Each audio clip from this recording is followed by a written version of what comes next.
Salah satu yang mungkin sesuatu yang harus saya syukuri, yang pertama dapat penugasan di Karachi, saya berpikir saya harus ngapain di sana. Ternyata banyak yang harus kita kita sampaikan kepada mereka. Alhamdulillah juga terus sudah mulai banyak yang ini. Terus rasa syukur kita pada Allah bahwa ternyata Indonesia itu indah loh. Ternyata kita tuh bersyukur loh, kita banyak fasilitas, kedamaian segala macam. Jadi di sana lebih dinamis ya, lebih fluktuatif. Yes, jadi dan satu apapun jadi lillahi ta'ala Bu Ica. Iya. Jadi segala sesuatu kita udahlah lillahi ta'ala, dan semuanya kita pasrah aja, jalan aja. Misalnya aduh takut nanti ada apa, enggak lah, saya sesama istri bismillah tawakkaltu Allah la haula wala quwata illa billah, udah saya jalan aja. Jadi kalau bilang kamu sama teman saya yang dari Jerman, dari mana, kan di situ banyaknya ada 25 perwakilan asing di sana. Jadi kebetulan jadi sahabat Bu, karena minoritas. Dan acaranya kan kita ketemu dia lagi. Jadi suka bilang, Ani kamu tuh how brave you are, dia bilang gitu kan. Tapi saya bilang, you leave it to God, ya kan. Waktu kamu melangkahkan kaki keluar dari rumah, ya la haula wala quwata illa billah. Karena dimanapun kita, kalau kematian memang harus menjemput no place to hide, nggak ada tempat buat kita. Dan itu adalah a part of our mission untuk promosin kita punya budaya, kita punya kuliner, apapun Bu.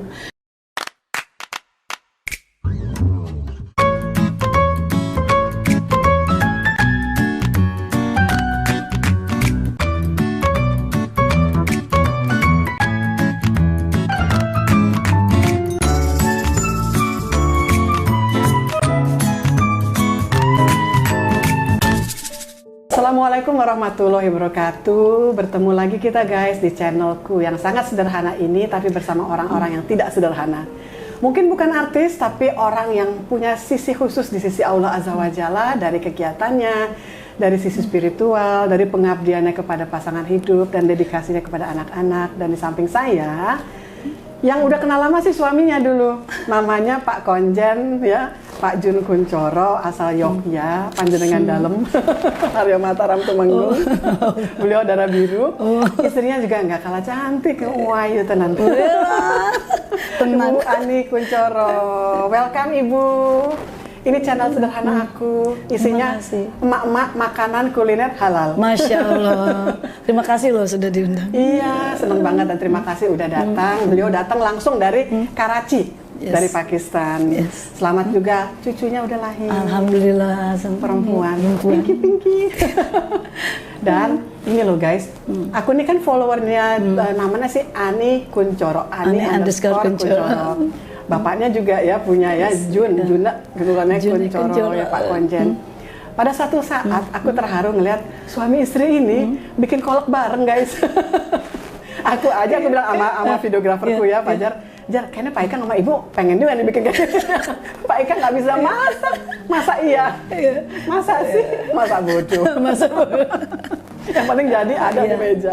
Tapi Pak Jun Kuncoro fase gitu loh, kayak biasa masak ya, Mbak Ani ya? Ya, demi istri, bangsa dan negara. Oh, demi bangsa dan negara. Promosi kuliner tepatnya. Iya, promosi kuliner, dan memang kolak yang dipilih. Kenapa kolak? Karena di Pakistan kan memang mereka punya yang mirip tapi manis itu kan muanis ya. Muanis. Apa sih namanya tuh yang bulat-bulat itu loh? Gulab jamun. Gulab jamun. Nah, tapi kalau buat mereka yang diabetes bahaya tuh. Oh, bahaya itu. Karena manisnya super manis. Bisa pusing langsung sing gitu loh. Iya, kalau nggak biasa. Betul. Jadi padanannya pasti kalau nggak kopi pahit, teh pahit gitu ya. Nah, hari-hari sebagai ibu Dharma Wanita, karena ibu mertuaku, Ibu Fauzi Abdurrani itu ibu Dharma Wanita di Masya Allah, Pakistan. Iya. Mungkin ada yang bisa dibagi, kita biar bisa belajar. Iya. Di Pakistan nih. Iya.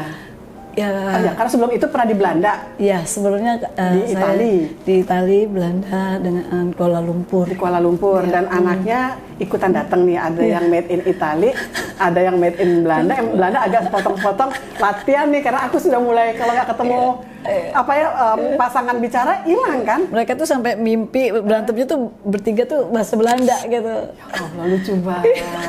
Sayanya sampai ini saya kayak tinggal di company mana gitu ya.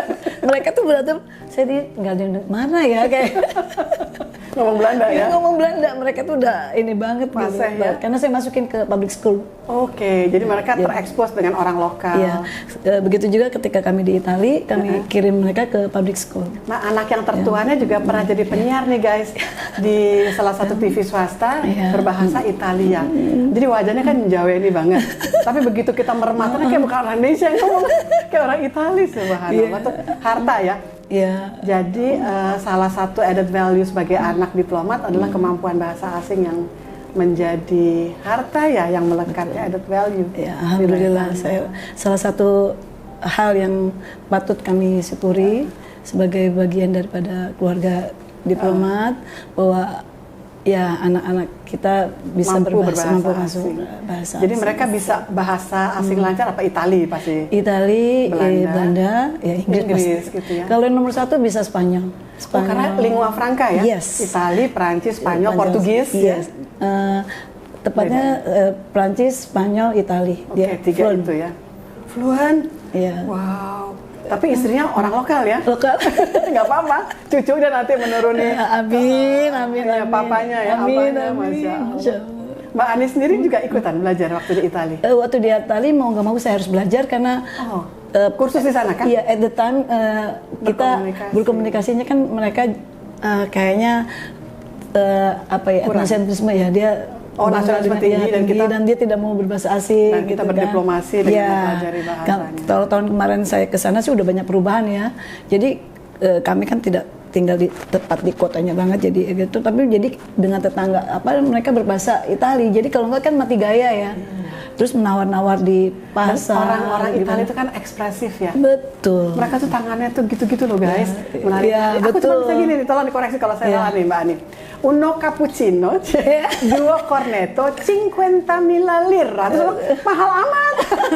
Minum 1 cappuccino, 2 roti, 50.000 lira, 5 juta lira. Karo. Mahal. Mahal.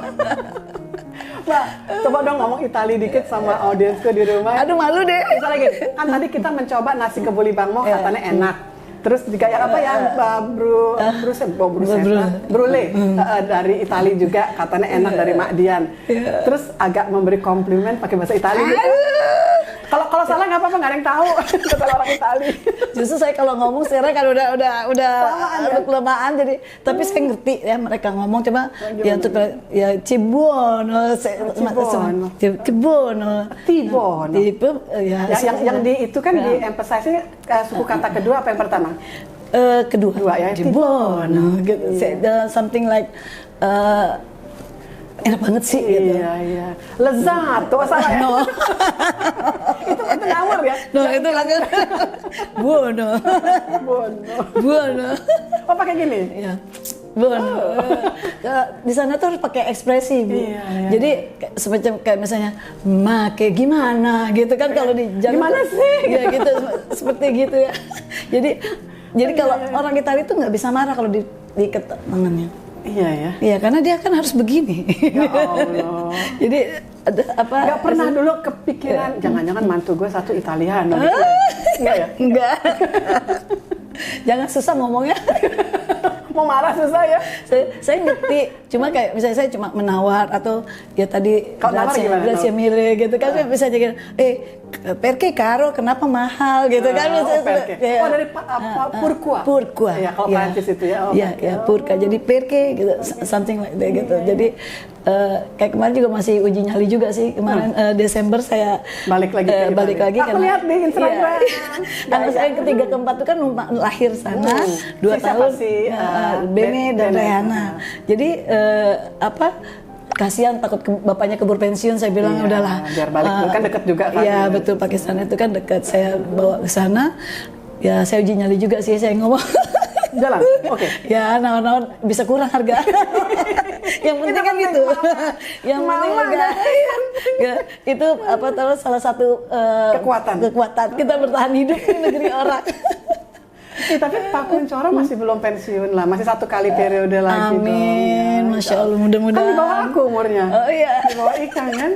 Ya mudah-mudahan masih ada rezeki. Satu tempat lagi terus jadi yang nomor 1. Aduh, amin ya Allah. Ntar ikutan main-main nih guys, bikin konten dimanapun negerinya. Yang penting bisa ada kapal terbang langsung. Biar nggak mahal. Iya. Saya bilang ini ke Pakistan ini mahal, saya ongkos lebih mahal ke Belanda daripada ke Belanda. Iya betul, betul. Karena berhenti di mana dulu sih kok? Atau dia pasti muter tuh, makanya mahal di bensin. Memang harus berhenti dulu kali ya main. Singapura. Ada yang dia Dubai. Oke. Ke Dubai atau ke Turki. Qatar, Qatar, atau Doha. ke Turki atau juga ke Thailand. Saya kemana naik Thai karena lebih short. Iya.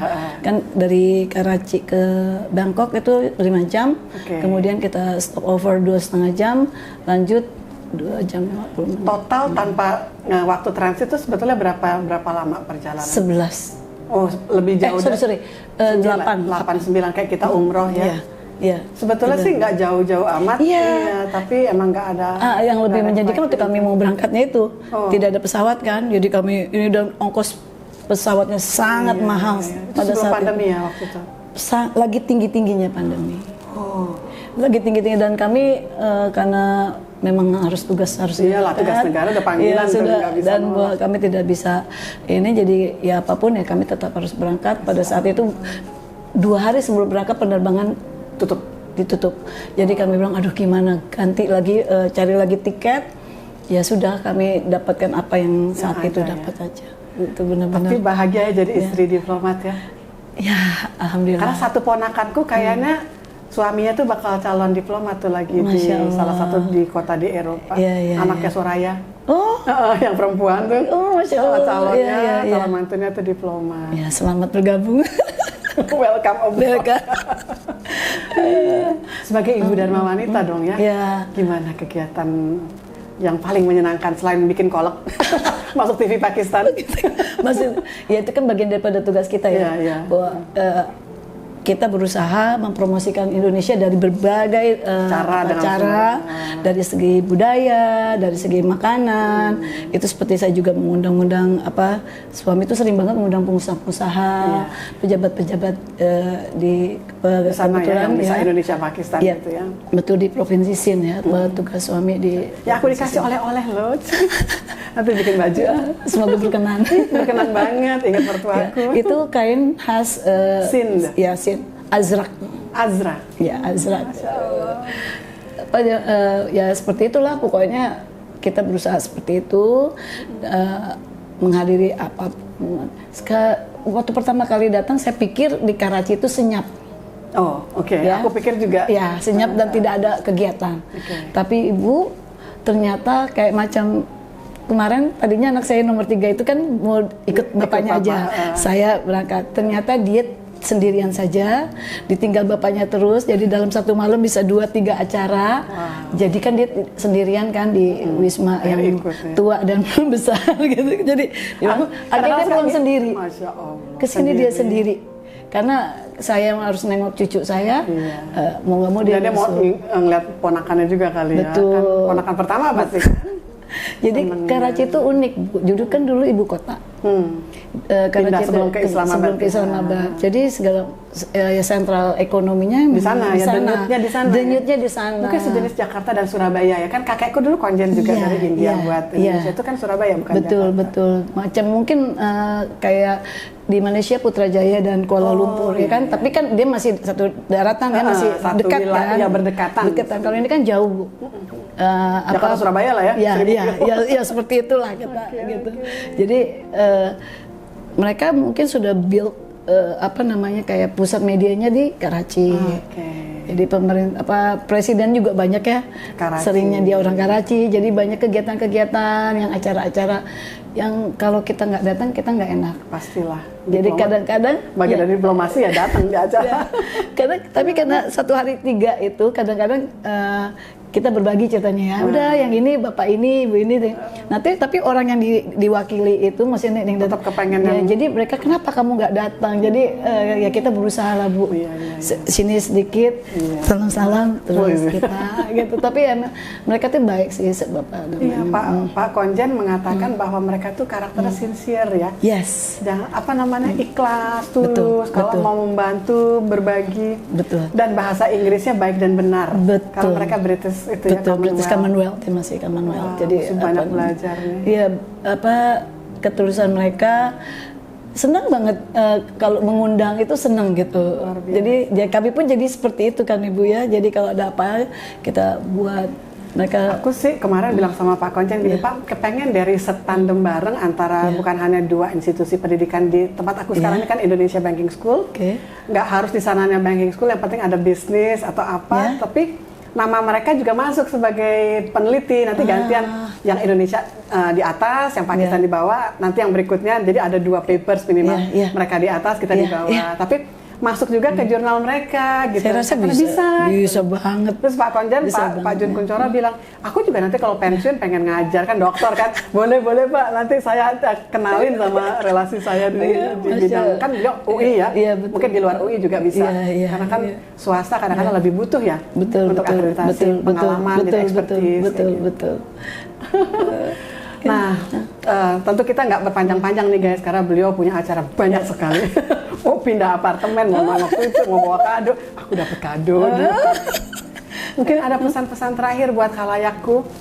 Jadi gini Mbak Ani, aku nih penontonku bukan umuran kita aja baby boomer, jadi makin ke belakang aku ngelihat di bagian analitik, loh kok makin muda, jangan mahasiswa aku dan adik-adik. Jadi ini pesan yang general yang bisa terpakai, misalnya jangan cepat putus asa, terus pekerjaan apapun asal bisa bawa nama baik Indonesia itu lakukan yang terbaik misalnya gitu. Mangga, terima kasih. Kalau saya sih pesan mungkin ini mengingatkan pada diri saya sendiri. Segala sesuatu itu kita lakukan harus dengan ikhlas. Dan diniatkan dulu tuh ya. Diniatkan dulu bahwa kita ikhlas aja. Kalau enggak tuh kayaknya ya gimana ya. Kalau kita enggak ikhlas tuh beban. Kalau kita dengan ikhlas, senang hati, jadi menjalani segala sesuatunya tuh ringan. Tapi kalau kita basicnya kita udah pertama-tama kita udah mengeluh, ya itu udah semua susah. Jadi nggak enak. Ya, dan saya cuma suka bilang sama anak saya juga bahwa setiap orang tuh pasti punya masalah dan semua orang tuh harus berusaha dan bekerja. Bayi aja dia tuh berusaha loh menarik perhatian ibunya. Oh dia tuh lapar, haus, dia tuh pipis, itu kan usaha dia gitu kan. Jadi apalagi kita yang udah besar gitu ya, udah gede, kita melakukannya harus dengan ikhlas dan senang hati, itu aja sih. Dan juga ibadah ya kata Pak Konjen ya, segala sesuatu itu harus itu kan ibadah. Dengan ibadah sehingga semuanya jadi punya nilai amalan nih. Betul. Karena kan kalau kita melangkahkan tuh baca la haula dulu kan ya katanya. Jadi ustadz nih saya. Gak apa-apa, ustazah cantik dari Karachi. Masya Allah. Imported guys. Masya Allah. Ya, jadi apa ya, salah satu yang mungkin sesuatu yang harus saya syukuri, yang pertama dapat penugasan di Karachi, saya berpikir saya harus ngapain di sana. Ternyata banyak yang harus kita kita sampaikan kepada mereka. Alhamdulillah juga terus sudah mulai banyak yang ini. Terus rasa syukur kita pada Allah bahwa ternyata Indonesia itu indah loh. Ternyata kita tuh bersyukur loh. Kita banyak fasilitas, kedamaian segala macam. Jadi di sana lebih dinamis ya. Lebih fluktuatif. Jadi dan satu apapun jadi lillahi ta'ala Bu Ica. Jadi segala sesuatu kita udahlah lillahi ta'ala, dan semuanya kita pasrah aja, jalan aja misalnya, aduh takut nanti ada apa, enggak lah, saya sesama istri bismillah tawakkaltu Allah la haula wala quwwata illa billah, udah saya jalan aja. Jadi kalau bilang kamu sama teman saya yang dari Jerman, dari mana kan, di situ banyaknya ada 25 perwakilan asing di sana. Jadi kebetulan jadi sahabat Bu, karena minoritas. Dan acaranya kan kita ketemu dia lagi. Jadi suka bilang, Ani kamu tuh how brave you are, dia bilang gitu kan. Tapi saya bilang, you leave it to God, ya kan. Waktu kamu melangkahkan kaki keluar dari rumah, ya la haula wala quwwata illa billah. Karena dimanapun kita, kalau kematian memang harus menjemput no place to hide, ya nggak ada tempat buat kita bersembunyi. Dan itu adalah a part of our mission untuk promosin kita punya budaya, kita punya kuliner, apapun Bu. Dan karakter Indonesia kita yang katanya manis, kita nih bangsa manis loh guys. Iya. Katanya disukai. Katanya yang gitu. seserian wae senyum. Nggak eta betul. Kadito seserian. Seri jadi kamu katanya smiling face loh. Padahal dia nggak tahu kalau di Indonesia bilang kita muka kamu tuh judes. Masa sih nggak? Iya, katanya dulu. Aduh, amin, masya Allah. Ya seperti itu Bu Ica. Jadi maksudnya ya, udah kayak waktu kemarin ini, oh ya saya lupa. Waktu apa namanya Bu, COVID. Oh COVID. Nah, kan pertama kali. Kaget di Indonesia lagi tinggi-tingginya dengan bentar-bentar pengumuman innalillahi. Ya, temanku banyak sekali yang berpulang. Itu saya sedih ya Bu ya. Iya, saya meninggalkan keluarga dalam keadaan gitu. Aduh, bisa ketemu lagi atau enggak, seperti kecil hati. Tapi sampai di sana tuh macam ini tidak ada COVID Bu, di jalan tidak ada yang pakai masker. Emang reluctant? Apa emang mereka nggak ngerti atau gimana? Apa emang kebal mereka? Kayaknya kebal. Jadi tadi debus. Dia bilang gini, kita kan punya Allah. Kematian itu seseorang tuh sudah ditentukan. Iya, gitu. Ya kita nggak bisa, ya itu bilik, Iya, tapi kan kita, jadi cuma waktu saya datang, mereka undangan kan, nama kita baru datang, dia tanya, kamu sudah vaksin? Sudah 2 kali? Ya, saya juga sudah. Ya, kenapa kamu masih wash shoot? Cover face. Itu ya udah, akhirnya copot. Ya enggak enak juga. Iyalah diplomat. Ya kita kan harus menghargai, oke nggak apa-apa gitu kan. Jadi tapi dari pusat juga ini jaga kesehatan. Nah rekan kami di India waktu itu ada yang berpulang, di sini sempat deg-deg juga, tapi kita diundang dan dia selalu open your minds. Aduh kayaknya kita agak, tapi alhamdulillah kok jadi pas ketika kita jalan ya Bu ya, kok jadi nggak ada orang satupun yang pakai masker kecuali masuk rumah sakit. Iya itu ya jelas itu. Nah itu jadi saya jadi oh iya ya, kok begitu mereka begitu tingkat apa sih? Itu sort of kesadaran juga guys, walaupun bentuknya. Tapi saya bukan ngajarin bahwa dia tidak peduli, tapi maksudnya sampai begitunya. Jadi saya pikir, oh seperti itu ya. Seperti misalnya ada bom bunuh diri, habis dibom, kata suami kemungkinan acara batal kali ya kan ada bom. Tapi kemudian ditanya, kamu datang ke acara saya? Oh setir. Jadi gimana ya, program masih tetap berjalan kan? Tapi ya sudah, kita ya udah tadi la haula lagi kita ya udah. Bom bunuh dirinya masih tinggi. Dibilang tinggi gimana ya, kita nggak bisa unpredictable Bu. Jadi seperti ya kan karena pemilikan senjata api juga kan dibolehkan. Ya dibolehkan jadi ya. Karena aku ingat sekali waktu saya kuliah di Kajian Timur Tengah dan Keuangan Islam S2 aku di UI. Ada salah satu dosen tuh alumni Pakistan, namanya Hendry Tanjung. Dan beliau tuh PhD. Udah nih lulus jadi dokter guys. Wisudanya baru 10 tahun kemudian. Terus aku nanya, Ustadz, kenapa begitu? Sekolah aku hancur, bom, baru datang lagi 10 tahun setelah sekolah itu dibangun kembali dan baru wisuda rame-rame sekian angkatan masa karunia. Jadi tapi gimana Bu? Jadi apa? Tapi karena ya artinya kan yang siapapun yang diberi penugasan ke sana tuh orang terpilih. Amin. Karena aku kan, pas terpilih. Almarhum Fauzi Abdurrani, ayah mertua kan yang bangun KBRI di Islamabad, namanya ada tuh, Bapaknya Kang Fauzi kan? Ada, saya melihat waktu itu. Jadi bukan mengeluh, tidak, sama sekali tidak bersyukur. Jadi terus mungkin ada salah satu peningkatan apa ya, spiritualitas. Oh iya, karena apa tingkat kesadaran matinya makin tinggi, kita ngerasa dekat sama Allah, bakal kepengen sampai sama Allah dalam waktu yang kita nggak tahu, tapi yang terbaik kualitasnya. Karena kan kita kan yang penting bekerja. Benar. Pemerintah sudah menugaskan kami di sana, kami do our best. Seperti kemarin saya patah kaki, saya pakai pushchair, kan, saya ke sel gitu. Udah umur 2 segini bulan, kan? Itu dia Bu. Jadi kita menghindari jatuh. Aku nih belakangan juga makin sering jatuh, makin khawatir ya Allah jangan patah. Nyambungnya lagi lah. Itu dia.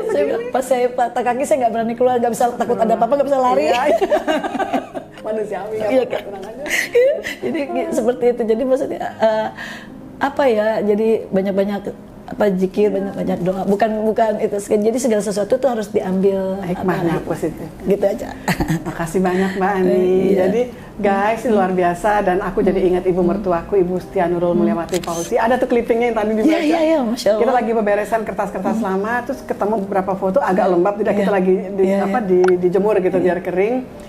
Jadi ada cerita mengenai betapa ibu mertuaku bangga banget jadi bagian daripada Dharma Wanita. Dulu Deplu, yang namanya Kemlu, dan begitu juga dengan Ibu Ani Jun Kuncoro. Selamat bertugas kembali. Terima kasih Bu Marisa. Perjalanan panjang. Terima kasih. Dan selamat sekali lagi atas kelahiran cucunya, dan nambah cucu lagi, nambah cucu lagi. Amin, amin. Doain aku juga biar punya besan. Karena gini guys, aku tuh punya cita-cita sederhana. Kembaran sama besan update status pakai baju bareng.